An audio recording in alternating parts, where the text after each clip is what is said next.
ഗൾഫിൽ നോമ്പുകാലമായാൽ പരമ്പരാഗത ശൈലിയിൽ ഇംഗ്ലീഷിലും ഉറുദു ഭാഷയിലും റൂഹ് അഫ്സ എന്നെഴുതിയ ബോട്ടിൽ കാണാത്ത പ്രവാസികളുണ്ടാകില്ല. ആ എഴുത്തിനും സർബത്തിനും രുചിയുടെ വിജയചരിത്രം പറയാനുണ്ട്.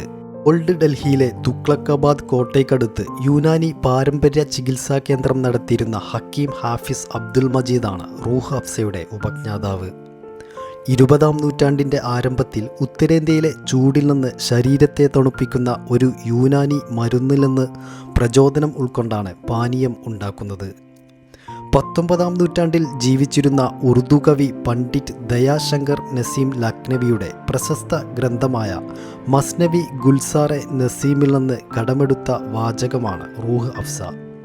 ഇന്ത്യ പാക് വിഭജനം നടന്നപ്പോൾ മജീദിൻ്റെ ഇളയ മകൻ കറാച്ചിയിലേക്ക് കുടിയേറിയെങ്കിലും മൂത്ത മകൻ ഹക്കീം അബ്ദുൽ ഹമീദ് ഇന്ത്യയിൽ തുടരാനാണ് താൽപ്പര്യപ്പെട്ടത്.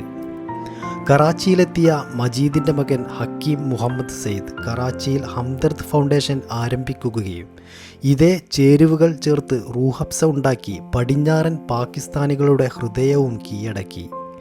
പാകിസ്ഥാനിൽ നിന്നാണ് പല വിദേശ രാജ്യങ്ങളിലേക്കും റൂഹ് അഫ്സ കയറ്റി അയക്കപ്പെടുന്നത്.